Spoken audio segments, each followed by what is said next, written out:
ආයිබෝවන් මගේ නම දයාන් ධනංජය මම තමයි AYTV YouTube නාලිකාවේ ලේකම්තුමා අපේ සභාපතිතුමා තමයි ශාලුක අබේවික්‍රම මහත්තයා මට මතකයි AYTV YouTube නාලිකාව ආරම්භ කරද්දී ඔය නාලිකාව ආරම්භ කරද්දී මුල ඉඳලම හිටියේ ශාලුක අබේවික්‍රම මහත්තයා සහ මමයි අපි දෙන්න සහයෝගයෙන් එකතු වුණ මේ YouTube නාලිකාව මාර මහන්සියක් වෙලා රෑ දවල් නිදි මරලා මහන්සියෙන් ගොඩනගා ගත්තේ AYTV YouTube නාලිකාව.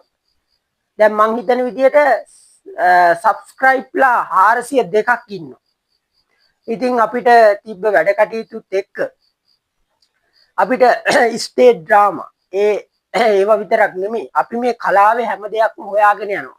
ඒ කියන්නේ මේ කලාව කොතනින්ද පටන් ගන්නෙ?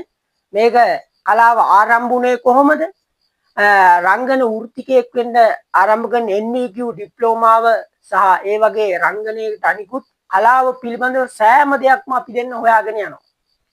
එම කාර්යයන් නිසා අපිට මේ YouTube නාලිකාවේ වැඩ කටයුතු අතපසු වුණා.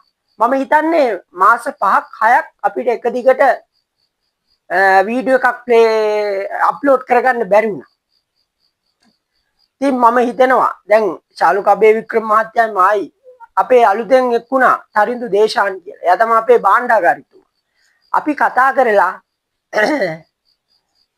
කරලා සහයෝගයෙන් අපි සාකච්ඡාවෙන් එළඹුණා අපි AYTV YouTube නාලිකාවට අමතරව අලුතෙන් YouTube නාලිකාවක් ආරම්භ කරන්න. ඒක ආරම්භ කරලා අලුතෙන් අපේ YouTube නාලිකාව බොහෝ දේවල් අප්ලෝඩ් කරලා ඔබ වෙත ගෙනෙන්න. ඉතින් අපි දැන් ළඟදීම නුදුරේම ඔබ වෙත පැමිණෙනවා. ස්තුතියි.